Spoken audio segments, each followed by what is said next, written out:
जम्मू, पठानकोट समेत कई एयरबेस और आसपास के इलाकों में Pakistani drones, Pakistani missiles intercept किए गए हैं और जो हमारा एयर डिफेंस सिस्टम है जिसको S-400 कहते हैं, इसके ज़रिए क्राइस्ट स्कूल ने बिच लगा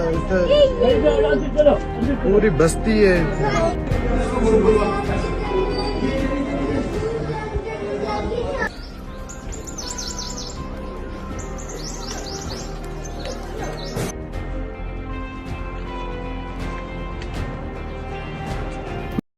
तो नमस्कार दोस्तों, मैं चिन्मय रॉय, हमारा दूरदर्शन पे आपका हार्दिक स्वागत है। इस बुलेटिन में मैं आपको ये बताना चाहता हूँ कि आज ही शाम को 5 बजे पाकिस्तान ने सीज़ फायर का ऐलान कर दिया है और भारत से भी दरख्वास्त की है कि वो भी अपनी जो गोलाबारी है, जो अपने हमले हैं, जो उनके एयरफोर्स आतंकवादी के ठिकानों पे हमला कर रहे हैं और जो उनके ड्रोन्स को डिस्ट्रॉय कर रहे हैं बॉर्डर्स पर, उस पर रोकथाम लगाई जाए। इंडिया के DGMO और पाकिस्तान के DGMO 12 मई को इसके अवसर पे एक बैठक करेंगे और उस बैठक पे भारत और पाकिस्तान का भविष्य पता चलेगा। मैंने पहलगाम पे 3 वीडियो बनाई है, उसका लिंक मैं आपको डिस्क्रिप्शन में भेज दूँगा। अब सोचने वाली बात ये है कि जो मीडिया, TRP और सोशल मीडिया में इतना हो हल्ला मच रहा था कि हम जंग करेंगे, हम जंग जीत जाएंगे, हम पाकिस्तान को नेस्तनाबूद कर देंगे, हम उन्हें कमज़ोर कर देंगे, उन्हें धूल चटा देंगे, और इतनी TRP की बारिश हो रही थी देशभक्ति के नाम पर। सबसे पहले ये सवाल आता है कि अंत में क्या मिला, क्योंकि प्रोसेस मतलब प्रक्रिया और नतीजा दोनों बहुत महत्वपूर्ण होता है। अब ठीक से देखा जाए तो जो भारत ने ऑपरेशन सिंदूर किया वो बहुत ही ज़रूरी था और मैं इसके समर्थन में हूँ, लेकिन ये भी सवाल है कि ऑपरेशन सिंदूर किस तरीके से किया गया और क्या हमें उसका जो निष्कर्ष है, जो उसका नतीजा है, हमें हमारे अनुकूल मिल रहा है कि नहीं मिल रहा। अब अगर ऑपरेशन सिंदूर होने के बाद भी हम सीज़ फायर करते हैं और हम हाजी पीर, लाहौर, जो पाकिस्तान के कुछ एरिया है, POK हो गया जिसमें गिलगित बाल्टिस्तान, मुजफ्फराबाद, पूंछ के आगे वाले जो एरिया है, और उसके साथ साथ हाजी पीर के अलावा एक और एरिया स्वर्स का है, अगर हम उस पर अपना अधिकार नहीं जमाते हैं तो ये हमारी हार है। और ये बहुत मैं निष्पक्ष होकर कह रहा हूँ, क्योंकि अगर आप किसी देश से युद्ध करते हो, युद्ध भी नहीं करते, आप मान लीजिए किसी देश की वजह से आपके आतंकवाद फैला और कुछ मासूमों की जान गई, और पहलगाम में तो बहुत मासूमों का खून बहा, तो अगर आपको उसका बदला लेना था तो वो बदला इस तरह से लेना था कि उन जगहों पे आपको अपना हकदारी दिखानी थी जो एक्चुअली हमारी ही थी। तो देखते हैं 12 मई को क्या निर्णय होगा। मैं आशा करता हूँ कि भारत सरकार बहुत अच्छा फैसला ले, क्योंकि हमने 2016 में। अब आते हैं भारत पाकिस्तान के बीच ये जो ऑपरेशन सिंदूर हुआ उसके दूसरे चैप्टर पे। 4-5 दिन से मैं व्हाट्सएप ग्रुप खंगाल रहा था, मैं सोशल मीडिया बहुत देख रहा था, मैं बहुत यूट्यूब देख रहा था, मैं TV देख रहा था, मैं सब लोगों से बात कर रहा था, अपने उन दोस्तों से बात कर रहा था जो PhD कर रहे हैं, उन लोगों से बात कर रहा था जिनको फ़ौज की जानकारी में, डिफेंस की जो पढ़ाई है उसको पढ़ने का और उस पर शोध करने का उनको बहुत शौक़ है, और मैं बहुत स्टेटसेस देख रहा था। तो हमारा जो भारत है ना, उस पर वो 3 सेक्शन में बटा हुआ है। भारत का एक वो सेक्शन है जो एक्चुअली अपने देश और फौजियों से बहुत प्यार करता है, एक्चुअली में बहुत प्यार करता है। मैं एक लड़के का नाम भी बता देता हूँ, उसका नाम बर्शन करमरकर है, वो PhD कर रहा है। उसने मेरे को DP भेजा था कि आप आर्म फोर्सेस का DP लगाओ, वो DP मैं आपको अभी वीडियो में भी दिखाऊंगा, और वो DP फिर मैंने अपने व्हाट्सएप ग्रुप पे लगाया और मुझे अच्छा लगा, क्योंकि यही सही टाइम है कि जब मुश्किल का वक्त है तो हमें अपने असली हीरो को ताकत देनी चाहिए, उनको सपोर्ट करना चाहिए। दूसरी चीज़ है, भारत के वो लोग हैं जो गद्दार हैं। मैं थोड़ा एक टर्म बोलूँगा, वो 1 नंबर के कुकुर है, वो कुकुर लोग हैं, वो कीड़े हैं, वो कनखजूरे हैं, वो पैरासाइट्स हैं।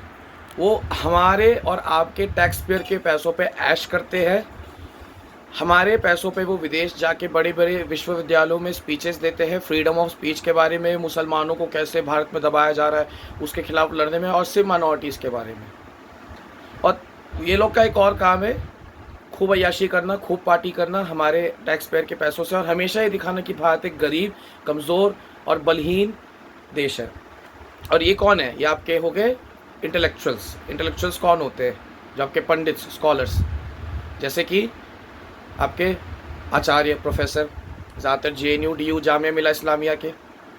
उसमें से तो कुछ का नाम भी मैं ले लेता हूँ, मुझे क्यों शर्म आती है। पूर्वानंद प्रोफेसर जैसे लोग हो गए, निवेदिता मेनन जैसे लोग हो गए, जो भारत के अंदर बैठ के गद्दारी कर रहे हैं और सिस्टम के लूप होल्स का फ़ायदा उठा के भारत से गद्दारी करके नुकसान पहुंचा के अपनी जेबें भर रहे। वसंत विहार, वसंत कुंज में उन्होंने बंगले खड़े कर लिए। दूसरे आपके पत्रकार है जैसे द वायर का सिद्धार्थ वर्धराजन वगैरह, ये सब आपके ये CNN हो गई, आपकी BBC हो गई, आपकी अल जज़ीरा हो गई, जिनके पत्रकार भारत में बैठ के भारत के साथ गद्दारी कर रहे हैं। और मुझे भी समझ नहीं आ रहा कि सरकार इन पे बैन क्यों नहीं लगा रही ऑनलाइन और ऑफलाइन पे। और तीसरे वो श्रेणी के लोग हैं भारत के जिनको कुछ फ़र्क ही नहीं पड़ता। ज़्यादातर मध्यम वर्गीय लोग हो गए, गरीब लोग हो गए, उनके दिमाग में दो ही चीज़ें चलती है, एक तो पैसा और एक भाई परिवार पल जाए। और मैं कहता हूँ जो गद्दार और जिनको भारत के लोग जो मरते हैं उनसे फ़र्क नहीं पड़ता, ये दोनों ही घातक है। मैं एक बात बताता हूँ, अगर आपकी जेब में 10 रुपये भी है ना या 100 रुपये भी है, और अगर आपका देश का कोई मासूम मरता है और आपके लिए उसके लिए आंसू निकलते हैं ना, आप असली देशभक्त हो। अगर आपकी जेब में करोड़ों है और आप अपने देश से प्यार नहीं करते तो आपको मर ही जाना चाहिए। मरना भी नहीं चाहिए, मतलब ऐसे लोगों का जो एग्जिस्टेंस है, मतलब ऐसे लोग जो रह रहे, इनकी एग्जिस्टेंस भी बिल्कुल शून्य है, क्योंकि इस देश ने इतना कुछ दिया। और मैं आज बताता हूँ कि भारत की सबसे ज़्यादा क्या खूबसूरती है जो आपको ना अमेरिका में मिलेगा, ना चीन में मिलेगा, ना जर्मनी में मिलेगा, ना ऑस्ट्रेलिया में मिलेगा, और वो है वसुवैव कुटुंबकम। ये वो देश है जिसमें एक यहूदी भारत का प्रधानमंत्री बन सकता है, एक क्रिश्चियन भारत का प्रधानमंत्री बन सकता है, एक सिख भारत का प्रधानमंत्री बन चुका है, एक मुस्लिम भारत का प्रधानमंत्री बन सकता है, एक जैन भी भारत का प्रधानमंत्री बन सकता है। ये आपको किसी कंट्री में नहीं मिलेगा, इतनी आज़ादी। और इस वीडियो का जो तीसरा पार्ट है, वो तीसरा पार्ट ये है कि हमें ये समझना पड़ेगा कि सबसे पहले हमें अपने घर के अंदर की सफाई करनी पड़ेगी। इन गद्दारों को, इन कुकुर को, इन कीड़ों को, इन मकोड़ों को, इन सुअरों को, मैं इसलिए ब्लंट लैंग्वेजेस यूज़ कर रहा हूँ क्योंकि अब मेरा सब्र का बांध टूट चुका है। मैं पागल हो चुका हूँ गुस्से से, मैं एकदम आवेश में आ चुका हूँ, क्योंकि जब मेरे देश की बात होगी तो मैं हमेशा अपने देश के लिए खड़ा रहूँगा। और मैं आपको अपने एक्सपीरियंस से बताता हूँ कि कैसे हमारी यूनिवर्सिटीज़, हमारे ये मीडिया ऑफिसेस, कॉर्पोरेट ऑफिसेस देश में गद्दार पैदा करते हैं। मैं MBA कर रहा था, पहलगाम का अटैक हुआ, ज़्यादातर बच्चे जो अपने आप को सनातनी शेर और हिंदू शेर कहते हैं, किसी ने कोई भी गुस्सा, रोष, आउटरेज नहीं दिखा यूनिवर्सिटी में, और मैंने यूनिवर्सिटी में कोई आउटरेज नहीं देखा। भारत का जो एलीट है, जो अमीर शाही है, जिसमें ज़्यादातर राजा महाराजा के बच्चे, IAS IPS के बच्चे, व्यापारियों के बच्चे, नेताओं के बच्चे, वो सब भूरे साहब बन चुके हैं। उनको भारत में कौन मर रहा है, कौन जी रहा है, उससे फ़र्क नहीं, और वो सबसे घटिया लोग हैं। और जो गरीब है वो भी गरीब भी सबसे घटिया है, जिसको अपने देश के लोगों की मौत पे कोई फ़र्क नहीं पड़ता, जिसके दिमाग में सिर्फ शराब, खाना और परिवार बढ़ाने में जिसका सारा दिमाग जाता है। ये दोनों धरती पे बोझ है। मिडिल क्लास के तो एक्चुअली ज़्यादातर लोग हैं जो एक्चुअली में देश के लोगों के बारे में फ़िक्र करते हैं, जो जॉब्स कर रहे हैं, 5 दिन नौकरी करते हैं, 2 दिन अपने परिवार को लेके घूमते हैं। और अगर देखा जाए तो ये अमीर जो अपने बच्चों को विदेश भेज रहे, और वो गरीब जिनके दिमाग में सिर्फ पैसे कमाने की हवस है, हवस ही कहूँगा मैं, लालसा, लालच, दो कुछ भी, इन लोगों ने मिलकर भारत को पूरा बर्बाद कर दिया। अब किसी गरीब से चाय की टपरी में बैठ के बात करिए, वो क्या कहेगा, देश में कुछ नहीं हो रहा, वो गपोड़ीगिरी करेगा, वो सिर्फ गपोड़ीगिरी करेगा। उससे जाके पूछो कि तुम क्या करोगे अपने लोगों के लिए, वो कहेगा हम क्या कर सकते हैं, हम गरीब है। ऐसे लोगों को से तो दूर ही रहना चाहिए, ऐसे लोगों के कारण ही देश बर्बाद है। एक अमीर आदमी साहब मिलिए, वो म्यूचुअल फंड, स्टॉक मार्केट की बड़ी बड़ी बातें करेगा, investment portfolio, security analysis and portfolio management, financial derivatives वगैरह, बहुत बड़ी बड़ी अंग्रेजी के बातें फरी आएगा। जब आप उससे बैठ के बात करोगे कि यार मेरे पहलगाम के जो 26 लोग मरे, हमें उस पर क्या करना चाहिए, हम क्या कर सकते हैं, वो कहता है यार मैं इसमें क्यों पढ़ूँ, मैं एक फाइनेंस का लड़का हूँ, मेरे को सिर्फ पैसे कमाने हैं। तो तो देश को तो बर्बाद तो पैसे वालों ने किया, जिनके दिमाग, वो पैसे वालों ने जो सिर्फ और सिर्फ पैसा कमाना चाहते हैं। अगर आपके दिमाग में सिर्फ पैसा कमाना है और आपके लिए, अपनी कंट्री के लिए अंदर से कोई भी भाव नहीं है, तो आप धरती पे बोझो, इस देश पे बोझो। जितना जल्दी हो सके आपको आप सबको देश छोड़ देना चाहिए। नहीं चाहिए हमें ऐसे लोग, नहीं, हम पागल है क्या? असलियत बताता हूँ, हम गद्दारों को फंड करते। मैं स्टॉक मार्केट में पैसा लगाता हूँ, मैं म्यूचुअल फंड्स में पैसा लगाता हूँ। अभी 118 रुपये service charge, long term capital gain, short term capital gain, 10 प्रकार के टैक्स भरता हूँ इन गद्दारों को पालने के लिए, इन कुकुरों को पालने के लिए। ये सरकारी प्रोफेसर, आज मैं इनकी असली बताता हूँ, ये रोमिला थापर, ये रामचंद्र गुहा, निवेदिता मेनन, जितने बड़े बड़े प्रोफेसर हैं, पूर्वानंद तो डीयू में है, मनोज झा, बहुत सारे, ये इतने कुकर्म करके आए हैं कि अगर मैं बोल भी नहीं सकता सोशल मीडिया प्लेटफॉर्म्स पे। मुझे इनके सारे कुकर्म पता है कि कैसे इन्होंने, इन सब ने स्टूडेंट्स को वामपंथी बनाकर फौजियों को पिटवाया था 1999 में। जाके गूगल कर लीजिए कि 2 फौजी जो कारगिल से लड़के आए थे, जो जेएनयू गए, जेएनयू के स्टूडेंट्स ने पाकिस्तान के लिए पोएम गाया, जब वहाँ के फौजियों को बुरा लगा तो उन फौजियों को मारा स्टूडेंट्स ने। तो देश के अंदर तो गद्दार ये प्रोफेसर्स पैदा कर रहे हैं, इनको पकड़ के आप इनको सजा दो, इनका सैलरी हम देते हैं, हम टैक्स पेयर्स देते हैं। पत्रकारों को कुछ नहीं बोलते, क्यों? पत्रकारों से बड़े झूठे तो कोई नहीं है।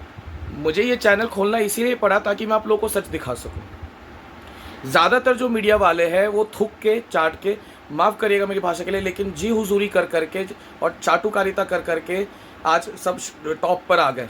उनका काम था आपको सच दिखाना, लेकिन सिर्फ आपको वो झूठ की रोटी परोसते। और जब ऑपरेशन सिंदूर हुआ तो ऑपरेशन सिंदूर की बहुत सारी कॉन्फिडेंशियल जो जानकारी थी मैंने शेयर नहीं की है, लेकिन मीडिया वालों ने शेयर की और वो पाकिस्तान को मदद की। तो आप सोच लो गद्दार कौन बैठा है। द वायर, एनडीटीवी के कुछ पत्रकार, आपके ये न्यूज़ माइक, रेड माइक, बहुत सारे ऐसे जिनका सिंबल ही रेड है।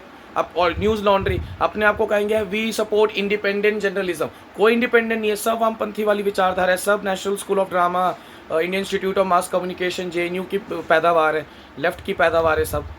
और लेफ्ट तो है ही कैंसर भारत के लिए।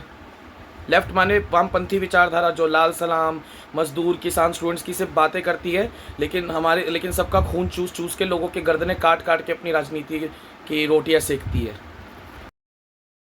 तो वीडियो के एंड में मैं आपको ये कहना चाहता हूँ कि मैं आपको अब ताज़ा अपडेट बताता हूँ।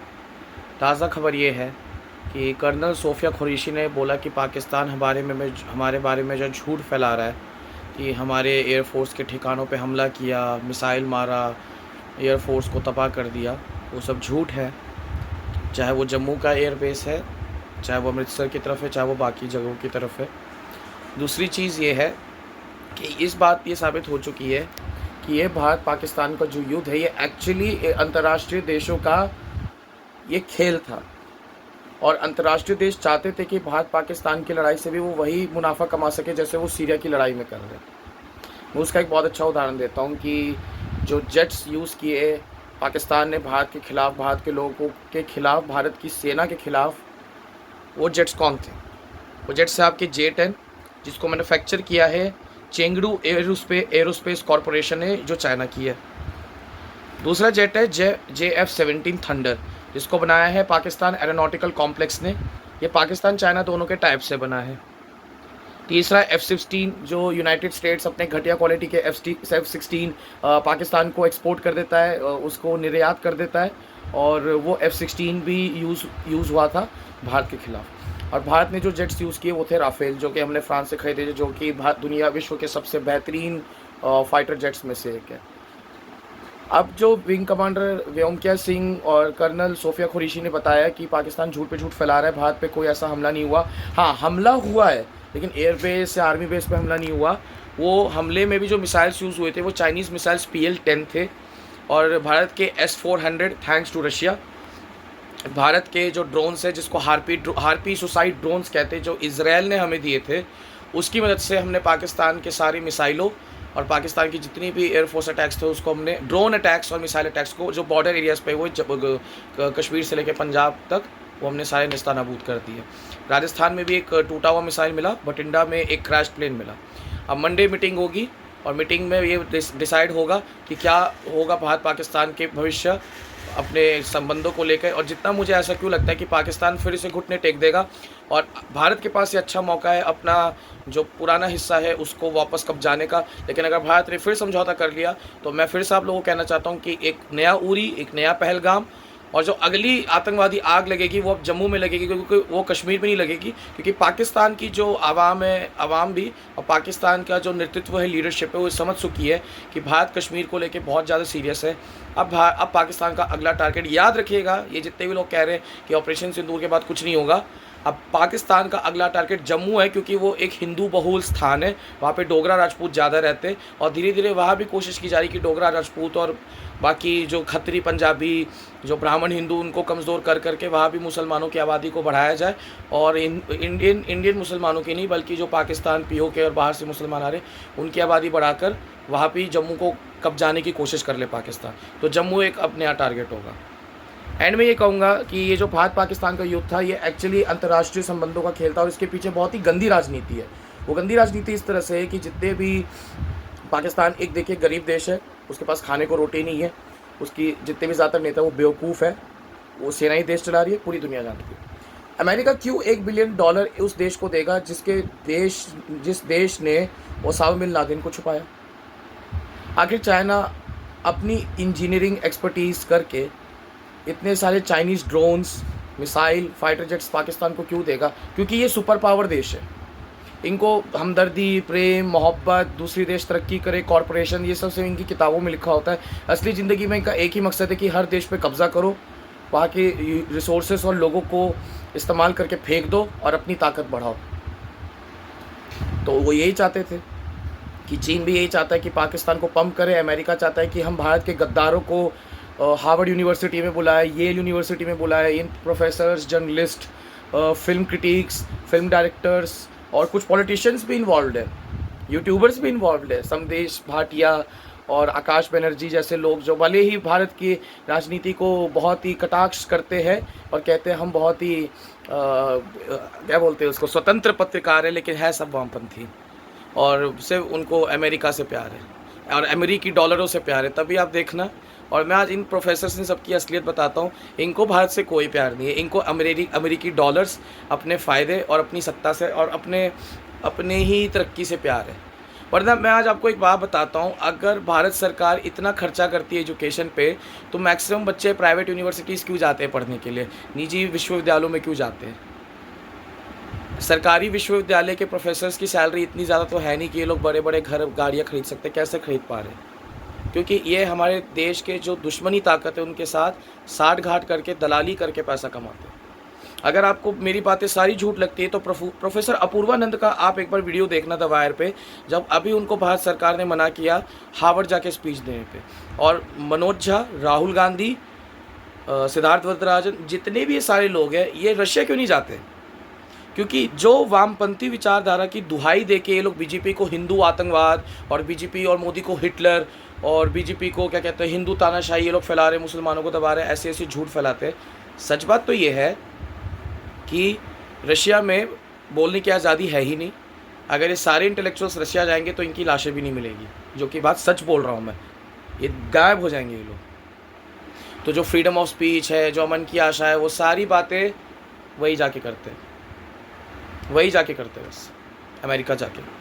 और अमेरिका जाके अमेरिकन डॉलर्स पे वो तैयार होते हैं भारत की आज़ादी और भारत की स्वतंत्रता को कॉम्प्रोमाइज़ करने के लिए, कैसे अपना झूठ फैला के सोशल मीडिया पे। और जो छोटे शहर यूपीएससी एस्पिरेंट स्टूडेंट्स होते हैं, उनकी बातों को अंधी भीड़ की तरह मान लेते हैं। मैं उसका एक बहुत अच्छा एग्जांपल देता हूँ इस वीडियो को एंड करने से पहले। आप कभी भी थोड़ा दिमाग लगा के सोचो कि विकास दिव्यकृति क्या कर रहे हैं, अवध ओझा ने क्या किया। अवध ओझा जो इतनी देशभक्ति की बात करता है, आपने एक देश विरोधी पार्टी आम आदमी पार्टी को ज्वाइन किया कि नहीं किया? विकास दिव्यकृति खुल के क्यों नहीं बोलते इस्लामिक आतंकवाद के बारे में, और न्यूट्रलिटी का ढोंग क्यों करते हैं? उससे बड़ा सवाल ये है कि ये जितने भी स्टूडेंट्स जो DU में पढ़ते हैं इनके और JNU में पढ़ते हैं, ये वर्ल्ड के बेस्ट स्टूडेंट्स क्यों नहीं बन पाते? इनका सपना सिर्फ UPSC क्यों है? ये कोई अच्छे रिसर्चर्स क्यों नहीं बन पाते, अच्छे वैज्ञानिक क्यों नहीं बन पाते? क्योंकि आपने इनकी जो जवानी थी, इनका जोश था, इनकी जो क्रिटिकल थिंकिंग थी, इनकी जो सोचने समझने की क्षमताएं थी, इनकी जो बौद्धिक चिंतन थी, उन सबको आपने अपनी राजनीति मुनाफों में इस्तेमाल किया। ये जितने भी आपके नेता और प्रोफेसर्स हैं, इन्होंने कितने स्टूडेंट्स की ज़िंदगियाँ बर्बाद करके अपनी राजनीति की रोटी ऐसे की है और अमेरिका में अपने घर बना लिए। और मैं आज आपको एक असली बताता हूँ, ज़्यादातर भारत के प्रोफेसर्स ने अमेरिकी यूनिवर्सिटियों से ही टाई अप करके नोबेल प्राइज़, मैक्से अवार्ड, जिस पर रवीश कुमार उसको मैक्से अवार्ड मिला, ये सब करके उन्होंने आज अमेरिका में अपनी तरक्की की है। और अमेरिकी जो इनको इतना फ़ायदा देते हैं, वो सिर्फ इसलिए देते हैं ताकि यहाँ पे आके वो झूठ फैला सके। वो झूठ कौन देखता है? स्टूडेंट्स, UPSC एस्पिरेंट्स, छोटे शहर के लोग, और वो लोग जो नरेंद्र मोदी से अत्यंत नफरत करते बिना किसी कारण के। रवीश कुमार ने जब पहलगाम पे फुटेज दिया तो उसने बोला कि बीजेपी उसको हिंदू मुस्लिम बना रही है। नया राठौर ने भी ये बोला। सारे एंटी मोदी जो मोदी के खिलाफत वाले पत्रकार हैं। मेरा उनसे सवाल है, हिंदू मुस्लिम ने बीजेपी ने नहीं किया था, हिंदू मुस्लिम आतंकवादियों ने किया था। अगर हिंदू मुस्लिम वो नहीं करते तो पार्टी भी इसके बारे में बात नहीं करती, देश का कोई नहीं। और अगर आपको फिर भी ये झूठ लगता है तो जाके उन शहीदों के परिवारों से मिलो, वो आपको पूरी खबर बता देंगे। और जब आप वहाँ पे अपना झूठ फैलाओगे तो वो आपको क्या कहते हैं, अच्छे से समझाएंगे। तो एंड में ये कहूँगा कि मरता एक इनोसेंट इंसान है, और चील कौओं की तरह ये सारे जो आतंकवादी संगठन है, इंटरनेशनल पावर्स है, ये आपकी चिट फंड कंपनी है, आपकी डिफेंस कंपनी है, ये गिद्ध की तरह हमारे इनोसेंट लोगों को नोच खाती है और अपना मुनाफा कमाती है। हमारे जो मजलूम लोग हैं, इनोसेंट लोग हैं, वो चारा है इन इंटरनेशनल कंट्रीज़ के लिए, डिफेंस कंपनीज़ के लिए, आतंकवादियों के लिए और देश के दुश्मनों के लिए, गद्दारों के लिए, बाहर के गद्दार भी, अंदर के भी गद्दार भी। जब ये मरते हैं तो उन पे पॉलिटिक्स होती है, उन पे न्यूज़ेस बनती है, उससे इनको टीआरपी मिलती है, लोग पैसा कमाते हैं, उनके परिवार को भी रुपया नहीं देते हैं, और उनकी मौतों का फुटेज बना बना के अपनी जेबें भरते हैं, और देश के लिए भी कुछ नहीं करते हैं। और ये जितने भी इंटरनेशनल पावर है, इनको हमारे लोगों से कोई मतलब नहीं है। हम इनके लिए वो मजदूर है कि हमसे सारा खून भी निकाल लेंगे और हमें ये देखेंगे भी, सब हमें निचोड़ लेके हम फेंक देंगे। चाइना ने पंप किया था पाकिस्तान को, आतंकवादियों को पैसा देके। यूएस ने भी पंप किया था सबने कि तुम जाओ हिंदू मुस्लिम करके गोली मारो, भारत के अंदर भी दंगे करवाओ, और क्या कहते हैं, भारत को कमज़ोर करो। अचानक से हुआ है हमला ये, और ये अचानक से भी नहीं हुआ था, प्री प्लान था, भारत के लिए अचानक से हुआ। और एंड में कहूँगा भारत सरकार की सिर्फ 2 गलती थी, क्योंकि मैं एक ईमानदार पत्रकार हूँ। सिर्फ 2 गलती थी। एक गलती ये थी, अग्निवीर को ठीक से लाना चाहिए था, तो नहीं ही लाना चाहिए था। अभी ऐसा टाइम है कि भारत 5 फ्रंट वॉर लड़ रहा है, एक बांग्लादेश, दूसरा पाकिस्तान, तीसरा चीन, चौथा समुद्र, और 5वां जो हमारे भारत के गद्दार हैं उनके खिलाफ। तो आपको अपनी आर्मी को मजबूत करना पड़ेगा, अग्निवीर जैसी फालतू पॉलिसी को हटाना पड़ेगा, और अग्निवीर ही लाना है तो ढंग से अग्निवीर लाना पड़ेगा। दूसरा, जब आपको पता था भारत सरकार को कि हमने एयर स्ट्राइक्स कर दिए और बॉर्डर एरिया सेंसिटिव होते हैं, तो आपको बॉर्डर का गाँव खाली करवाने चाहिए थे। अगर पहले ही खाली कराते तो 15 मासूम नहीं मरते। और मैं, अगर आपको लगता है मेरी बातों से कि बीजेपी के अंधभक्त या पार्टी के अंधभक्त दुखी हो रहे, तो आपको कभी मौका मिले तो आप किसी परिवार से मिलो, उनके 2 मासूम बच्चों से मिलो, और उनसे पूछो वो बच्चे अपने माँ बाप के लिए कितने मैटर करते हैं। मैं उन दोनों बच्चों के नाम भी बता देता हूँ जो नहीं रहे। एक 7 साल का बच्चा है, एक लड़का है, एक लड़की है जिसका नाम है जोया खान, वो 14 साल की है।